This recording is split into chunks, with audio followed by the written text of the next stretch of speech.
So guys, we are back again with the 2013 Outback 2.5 Premium. Brought it back to go ahead and replace the mode door actuator. Quick search of Google and YouTube last night, and it looks like there's no videos on replacing that mode door actuator on 2010 to 2014 chassis Outbacks. So here's prime time to make that video now. Now, first, before we get to that, we're gonna go ahead and replace this PCV valve for the customer. Shaky, shaky, no noise. New PCV valve. Shaky, shaky, rattle, rattle. So, new PCV valve there. And as always, get yourself a new PCV hose, because this one is cracked, brittle, and disgusting from age and heat. We can probably snap this off if we bend it too much, but it is really hard compared to the nice, squishy new hose, which is part number as shown. Subaru really stepping it up with the Ziploc bags here for parts these days.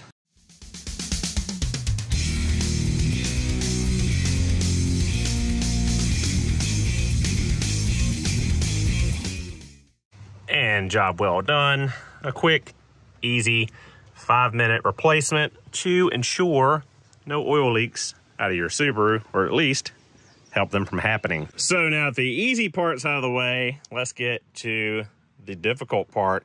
And there is your Subaru factory part number 72131AJ09A. This big old boy right here. Now, if I recall correctly, the factory Subaru service manual states you got to remove the entire dashboard to get this joker out, because one of the mounting screws, let's see, what was the orientation? I believe it's this way. I believe this screw here is right under the top of the dash pad. But if I recall correctly, there is a simpler workaround that keeps you from having to take your entire dashboard out, and that's removing the instrument cluster and going in from an angle. Should be able to get that out.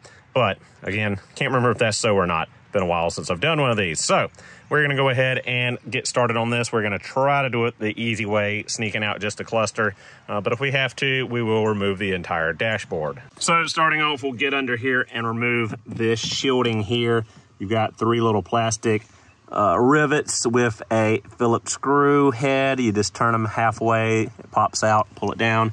And then you have your OBD2 connector there, which has clips on the side. You just squeeze it and push it out of that piece. You can get that piece out.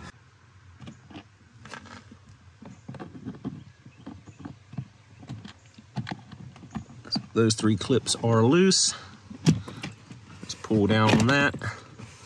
That'll pop out. Then we gotta squeeze our OBD2 connector back there and get it to come loose. And just like so, you just squeeze the little clips there and push the OBD2 connector out of that right there. Get your clips and move that to the side. Now you pop off your side panel here, set that aside. You got a screw here, and one back there in the corner to take out.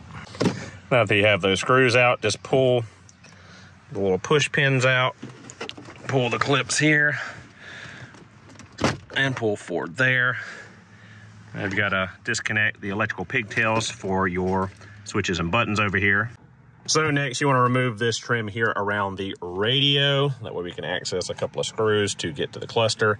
Now, I'm not going to lie, this is a pain to get off. I use these little plastic no marring pry tools from Snap-on and broke the tip off of one of them. This one obviously hasn't been off before. It was super, super stiff.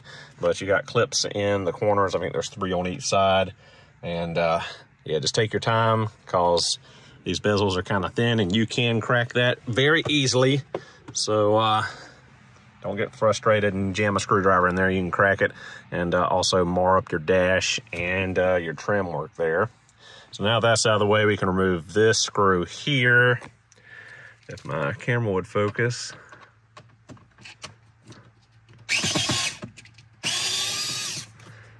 And once we've got that screw out, I believe this one little piece of trim here pops off,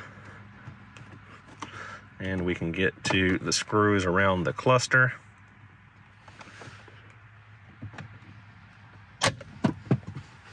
just like that. It just pops off, little push pins, and then we can get that screw.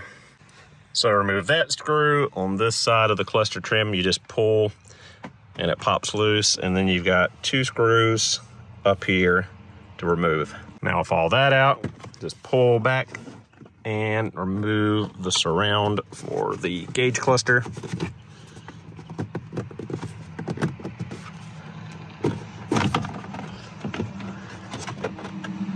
And you can set that to the side. So now that we got that off, we've got 2 screws up here for the cluster. We've got 2 screws here for this little steering column cover, and then there's 2 screws down here for the cluster.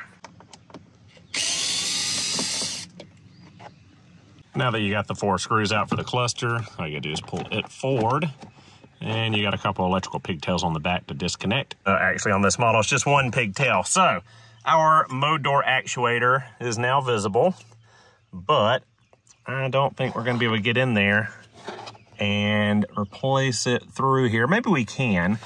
That's a little bright, but it's right there. There's the pigtail for it.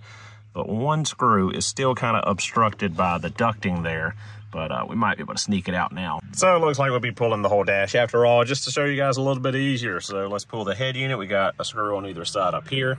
We got 2 screws down here.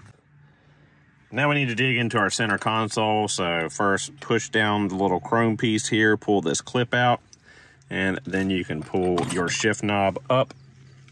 With the shift knob out of the way, you can pop this cover forward and then pull to release your cover around the shifter and your cup holder. Pick that up and you'll have 2 connectors for your heated seats. Now you've got screws on either side to get these side trim pieces out of the way. Now if the side piece is out of the way, you've got 2 screws here, 2 screws here, and then there are 2, I think 10mm headed bolts on either side of the console at the back, and then you can slide the whole assembly back and out of the way. Now you can reach up here and pop up this. So now you can reach up here and absolutely obliterate your thumb and slice it wide open, because this is the sharpest plastic ever. They literally could have made a ceramic knife out of this. So be very careful popping this piece up right here. Why, Subaru? Why did you have to put a knife's edge on this piece of trim here? Thanks for obliterating my thumb. So now I can work on the trim and our little display here with our MPGs and our clock. So pop the trim loose and pull it forward. And now you got 2 screws on the either side of the display. Now I can remove the screw from either side of the HVAC control unit, pull it forward, and disconnect our pigtails. And disconnect our pigtail for our power outlet / cigarette lighter. Moving up to the top of the dash, pull our tweeter cover off of the corners, remove our tweeter, and I believe there's a screw behind there as well.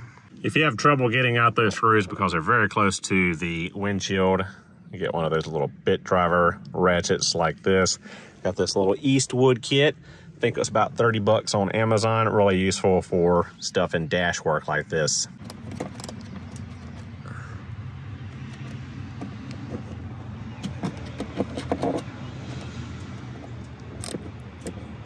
So now that is out of the way, we can remove our glove box. We need to pop that open. We can pop our side panel off here.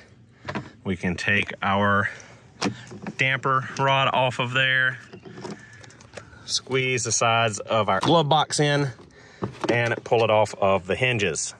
Next, we pop off this bottom trim piece. 3 little push pins hold it in place. And we can start removing all the screws here for the inner shell of the glove box compartment. You will need to pull this piece of trim off to access all the screws along the top here. Now you'll have to remove the trim piece here, which you just pry up on this piece. There's a push pin here, push pin here. Then there's a little screw rivet here, one over here. Pull that piece out. Then you can get the last screw that's right here that's hidden before you pull all of this out. When you do, be careful. You've got a pigtail for the glove box light back behind here.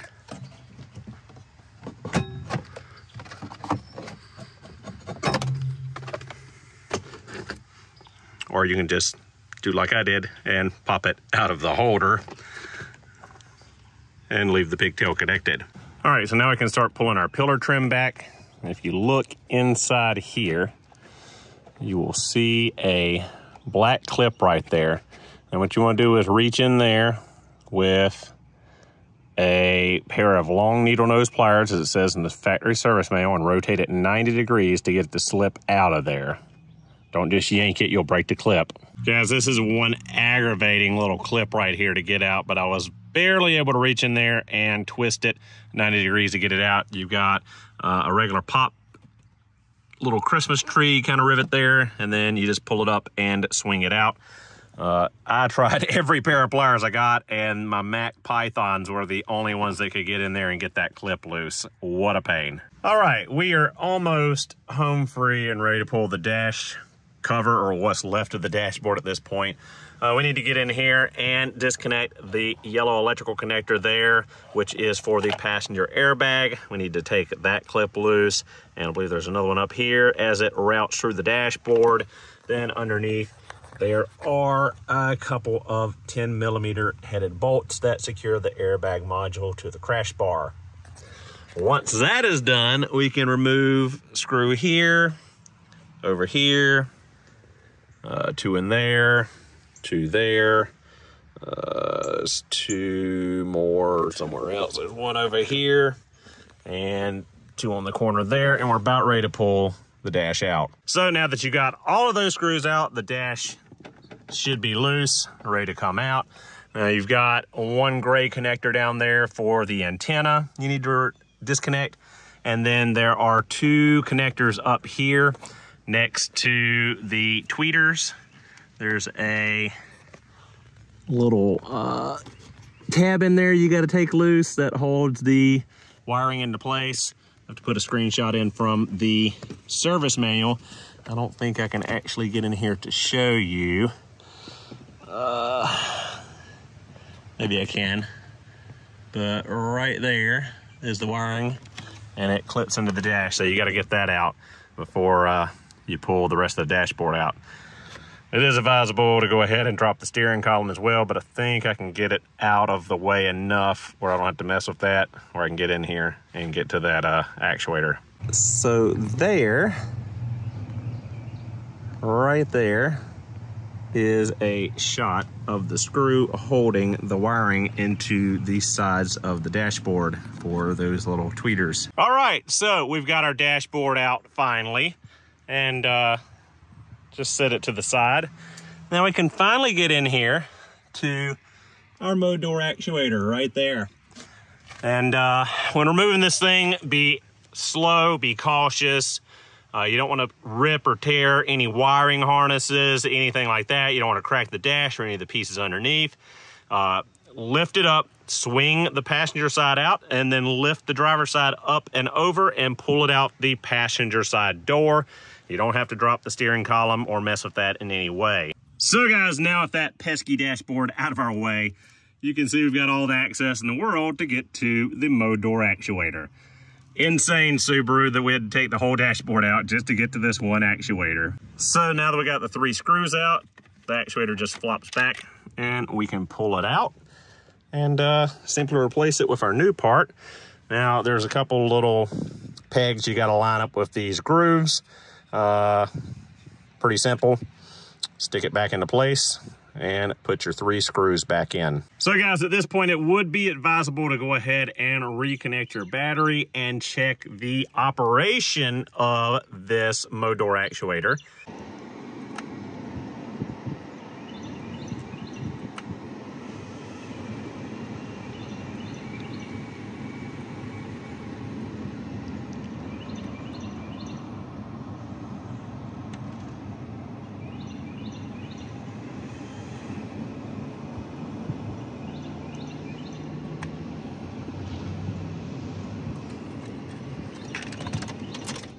So guys, we are all good to go on that.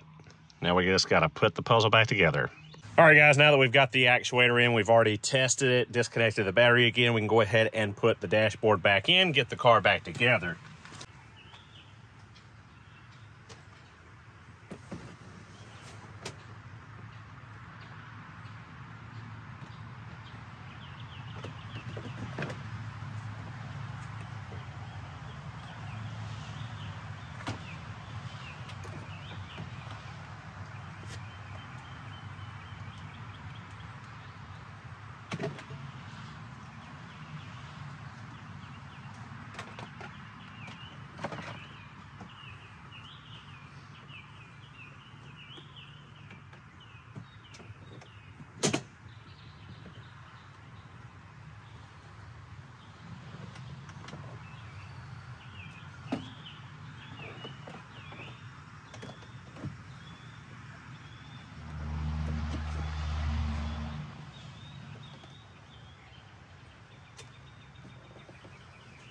Now, as you're getting it back in here, don't forget important wiring harnesses. Like you need to grab your cluster connector,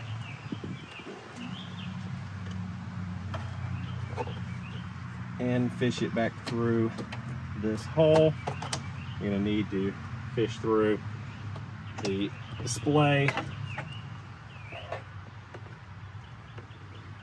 or the clock and your fuel economy.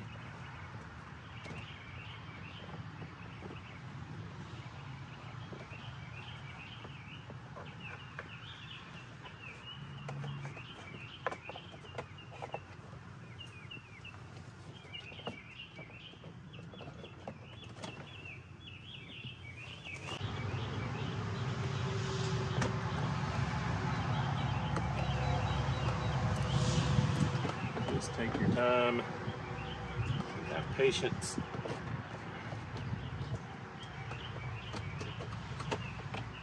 You don't want to pinch any of these wiring harnesses, that's for sure.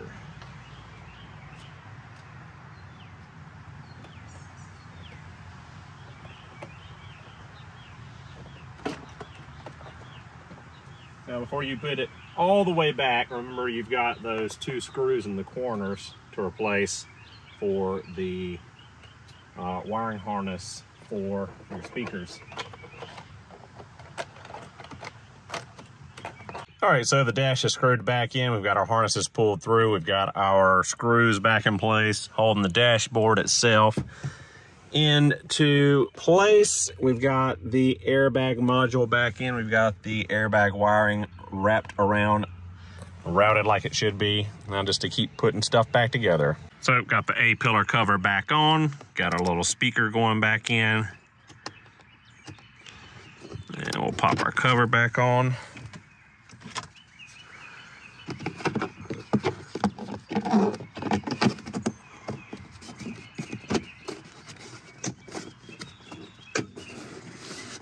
Be sure to get some glass cleaner and clean up all our smudges. We've been working so close to the glass. All right, got the inside of the glove box back in, got our trim piece on. Go ahead and pop the glove box back onto the hinges.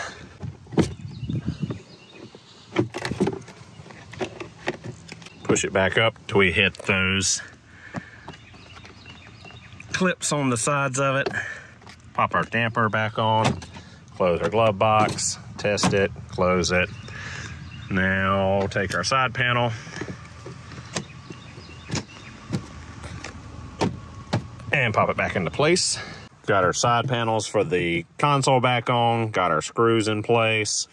Now we can drop down the cup holder and shifts around. Don't forget to plug up the heated seats. And once that's secure, we can take our shift handle or shift knob, lever, whatever you want to call it, and pop it down, put a retention clip back in.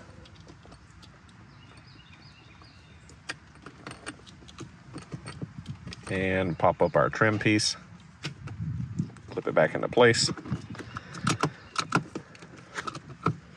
Got our clock and trim piece up here back in place. Climate control head unit back in place, screws on either side, 2 electrical pigtails. Instrument cluster back in place. Got our little shroud here for the steering column screwed back into place. And head unit is back in. I can swing our trim back around.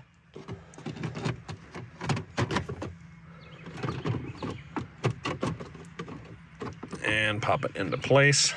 Just like so, and it's starting to look like an interior again.